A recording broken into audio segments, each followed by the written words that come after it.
त्यामुळे काँग्रेसचं तिकडे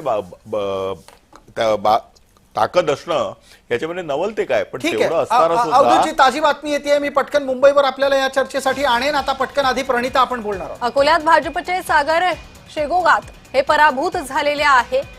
वंचितचे शहराध्यक्ष निलेश देव यांचा 1600 मतांनी विजय झालेला आहे. अकोल्यातून महत्वाची बातमी आहे. जोगेश्वरीत रवींद्र वायकरांची मुलगी दीप्ती वायकर पराभूत झालेल्या आहेत. जोगेश्वरीत रवींद्र वायकरांची मुलगी दीप्ती वायकर या निवडणुकीच्या रिंगणात होत्या, मात्र त्यांना धक्का, त्या पराभूत झालेल्या आहे. महत्वाची बातमी. जोगेश्वरीत रवींद्र वायकरांना हा धक्का आहे. मुलगी दीप्ती वायकर या पराभूत झालेल्या आहेत जोगेश्वरीत, त्यामुळे रवींद्र वायकरांना हा धक्का. पुन्हा जाऊयात चर्चेकडे. प्रसाद सर, आणखी एक महत्वाची बातमी. भायखळ्यातून ठाकरे गटाचे रमाकांत रहाटे हे विजयी झालेले आहे.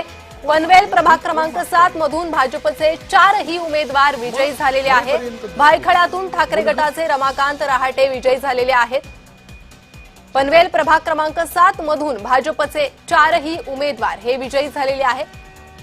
तर भायखळ्यातून ठाकरे गटाला आनंदाची बातमी आहे. रमाकांत रहाटे हे विजयी झालेले आहे. पनवेल प्रभाग क्रमांक 7 मधून ते भाजपचे, माफ करा, ठाकरे गटाचे उमेदवार होते. तर भायखळ्यातून ठाकरे गटाचे रमाकांत रहाटे हे विजयी झालेले आहेत. तर तिकडे पनवेल प्रभाग क्रमांक 7 मधून भाजपचे 4ही उमेदवार हे विजयी झालेले आहेत.